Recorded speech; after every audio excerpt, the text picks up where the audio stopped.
السلام علیکم۔ آج جمعرات ہے، جون کی 3 تاریخ۔ پاکستان میں اس وقت شام کے 7، بھارت میں 7:30، اور یہاں ہمارے اسٹوڈیوز کی گھڑیوں میں صبح کے 10 بج رہے ہیں۔ وائس آف امریکہ واشنگٹن کی اردو سروس سے میں ہوں خالد حمید، خبروں کے ایک بلیٹن کے ساتھ۔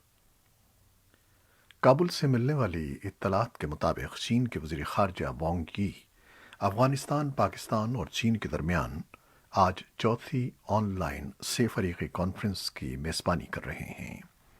افغان وزارت خارجہ کا کہنا ہے کہ امن عمل، سیکیورٹی تعاون اور انسدادی دہشت گردی کے امور آج جمعرات کو وزرائے خارجہ کانفرنس میں زیر بحث آئیں گے۔ ایک عرب اخبار نے دعویٰ کیا ہے کہ ترکی کابل ایئرپورٹ کی سیکیورٹی کی ذمہ داریاں سنبھالنے کے لیے نیٹو کے ساتھ ایک معاہدے پر رضامند ہو گیا ہے۔ دوسری طرف نیٹو نے کہا ہے کہ انخلا کے بعد وہ افغانستان سے باہر افغان فورسز کی تربیت کا کام جاری رکھیں گے اور افغانستان کے اندر نیٹو کا سویلین عملہ موجود رہے گا۔ افغان وزارت دفاع نے کہا ہے کہ وہ نیٹو ممالک کی جانب سے افغان سیکیورٹی فورسز کی تربیت کے وعدے کا خیر مقدم کرتے ہیں۔ افغانستان کی وزارت دفاع کے ترجمان روح اللہ احمد زئی نے وائس آف امریکہ کی افغان سروس سے گفتگو میں کہا ہے کہ افغان نیشنل سیکیورٹی کے لیے اندرونی اور بیرونی سطح پر مدد بہت ضروری ہے۔ نیٹو کے سیکرٹری جنرل یانس اسٹالٹنبرگ نے منگل کے روز برسلز میں پریس کانفرنس سے خطاب کرتے ہوئے افغانستان کی سیکیورٹی فورسز کی تربیت کے امکانات کے بارے میں کہا کہ وہ اس بات پر غور کر رہے ہیں کہ کس طرح افغان فورسز کی تربیت کا ملک سے باہر بندوبست کیا جائے۔ نیٹو کے سیکرٹری جنرل کا مزید کہنا تھا کہ نیٹو افغانستان سے اپنی فوجیں نکال رہا ہے، لیکن ہم اپنی سویلین موجودگی کو برقرار رکھیں گے۔ ادھر افغان اور عرب ذرائع ابلاغ خبر دے رہے ہیں کہ ترکی کی حکومت کابل ایئرپورٹ کی سیکیورٹی کی ذمہ داری لینے کے لیے رضامند ہو گئی ہے۔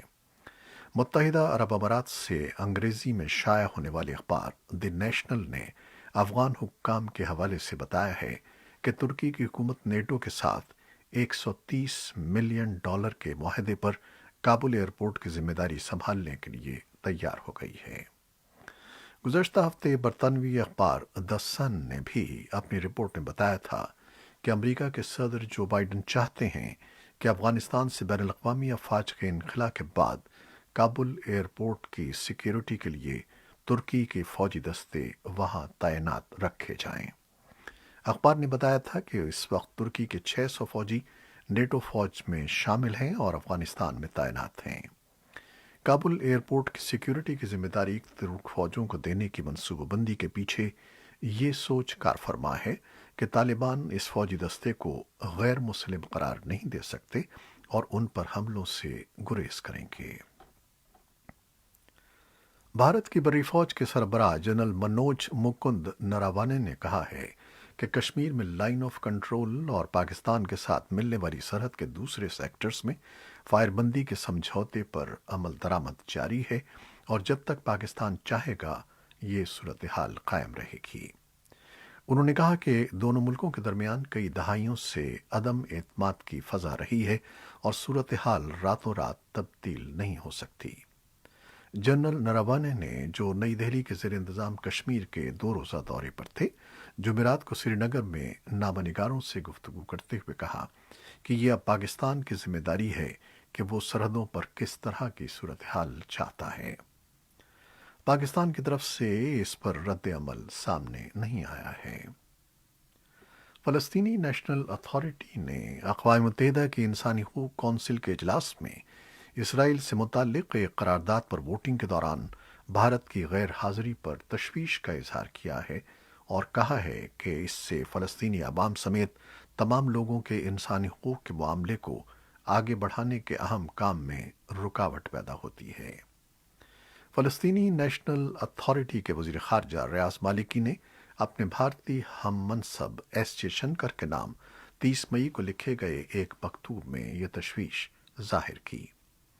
27 مئی کو ہونے والے اجلاس کے دوران منظور کردہ قرارداد میں اسرائیل اور حماس کے درمیان ہونے والی جھڑپوں میں غزہ، مغربی کنارے اور فلسطین میں انسانی حقوق کی خلاف ورزی کی جانچ کے لیے ایک کمیشن کے قیام کا اعلان کیا گیا ہے۔ بھارت کی جانب سے مذکورہ مکتوب پر تاحال کوئی رد عمل سامنے نہیں آیا ہے۔ امریکہ کے صدر جو بائیڈن اس ماہ روسی ہم منصب ولادیمیر پوٹن سے ملاقات میں سائبر حملے کرنے والوں کی پشت پناہی کے بارے میں تبادلہ خیال کریں گے۔ یہ بات وائٹ ہاؤس نے بدھ کو ایک بیان میں کہی۔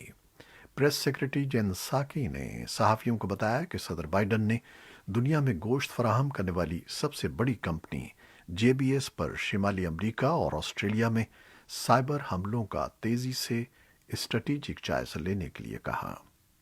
امریکی صدر 16 جون کو جنیوا میں پوٹن سے ملیں گے۔ دونوں ملکوں کے درمیان حال ہی میں کشیدگی بڑھی ہے، جن کی وجوہ میں الیکشن میں مداخلت، انسانی حقوق اور یوکرین کے خلاف روسی جارحیت شامل ہے۔ اسرائیلی وزیراعظم کے مخالف رہنماؤں نے اعلان کیا ہے کہ ان کے درمیان نیا حکومتی اتحاد بنانے پر سمجھوتا ہو گیا ہے۔ اس طرح طویل عرصے سے حکومت کرنے والے نیتن یاہو کو اقتدار سے باہر ہونے کا راستہ ہموار ہو گیا ہے۔ حزب اختلاف کے رہنما یائر لیپڈ اور ان کے اتحادی نفتالی بینٹ کے پاس رات 12 بجے تک کا وقت تھا اور انہوں نے اس سے کچھ دیر پہلے یہ ڈرامائی اعلان کیا۔ ان کی ناکامی کا نتیجہ سیاسی عدم استحکام اور 2 سال میں 5ویں انتخابات کی صورت میں نکل سکتا تھا۔ اس سمجھوتے کی اسرائیلی پارلیمان سے منظوری ضروری ہے، جو آئندہ ہفتے کے آغاز میں متوقع ہے۔ اس منظوری کی صورت میں لیپڈ اور ان کے مختلف نقطۂ نظر سے تعلق رکھنے والے شراکت دار نیتن یاہو کے 12 سالہ اقتدار کا خاتمہ کر دیں گے۔ ایران کے جوہری معاہدے کی بحالی کے لیے مذاکرات میں تعاون کرنے والے یورپی یونین کے ایلچی نے کہا ہے کہ ان کے خیال میں آئندہ ہفتے شروع ہونے والی بات چیت کے نئے دور میں سمجھوتا ہو جائے گا، لیکن 2015 کے معاہدے میں مرکزی کردار ادا کرنے والے ممالک برطانیہ، فرانس اور جرمنی کے سینئر سفارتکار اس بارے میں زیادہ محتاط ہیں۔ یہ مذاکرات اپریل میں شروع ہوئے تھے اور ان کا 5واں دور جاری ہے۔ 2 سفارتکاروں نے کہا ہے کہ بات چیت 1 ہفتے کے لیے ملتوی ہونے کا امکان ہے اور پھر 10 جون کو دوبارہ شروع ہو سکتی ہے، اگرچہ یہ حتمی نہیں ہے۔ اگر ایسا ہوا تو مذاکرات کاروں کے پاس ایران کے صدارتی انتخاب سے پہلے کسی سمجھوتے پر پہنچنے کے لیے صرف 8 دن باقی بچیں گے۔ ایران میں 18 جون کو صدارتی انتخاب ہے اور نیا صدر سخت موقف کا حامل ہو سکتا ہے۔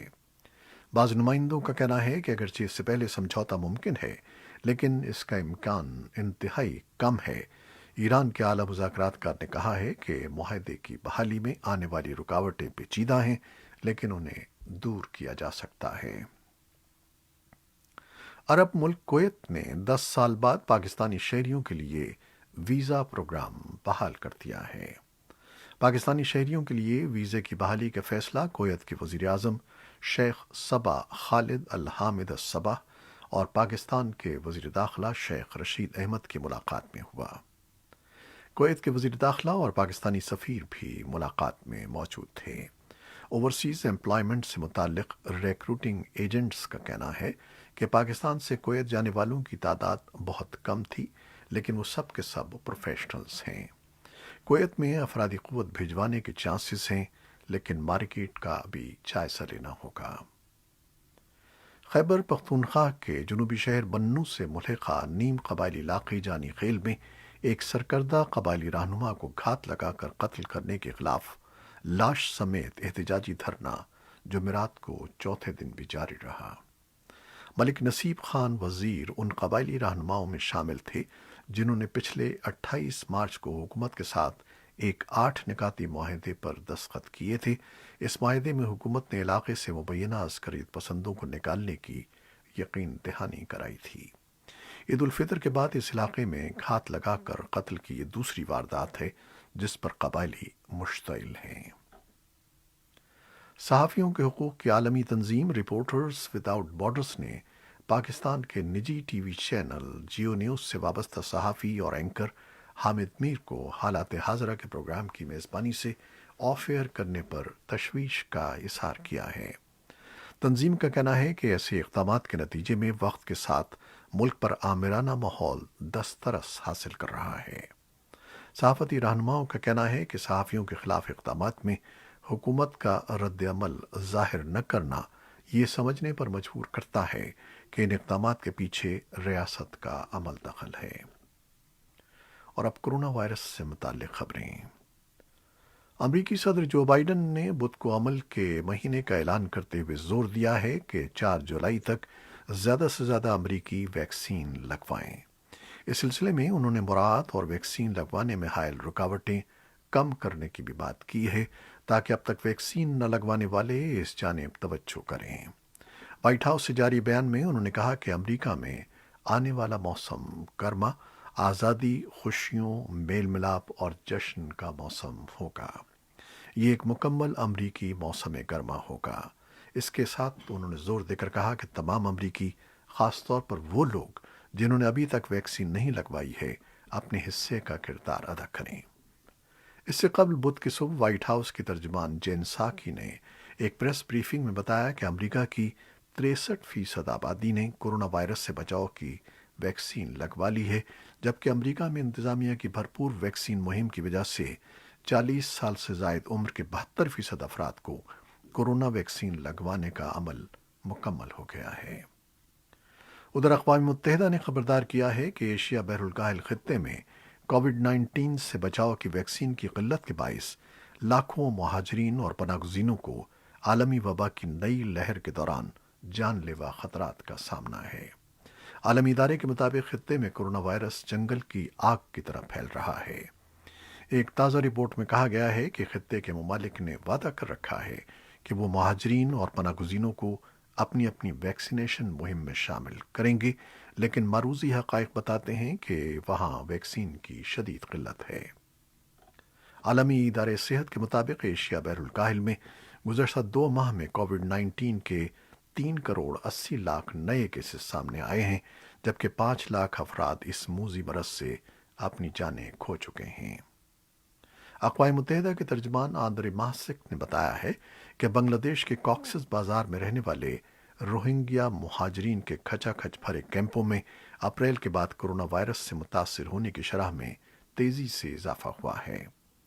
انہوں نے کہا کہ Nepal, Pakistan, Iran, Thailand, Malaysia اور انڈونیشیا میں مہاجرین اور پناہ گزینوں میں بھی اس مرض کے کیسز میں اضافہ ہو رہا ہے۔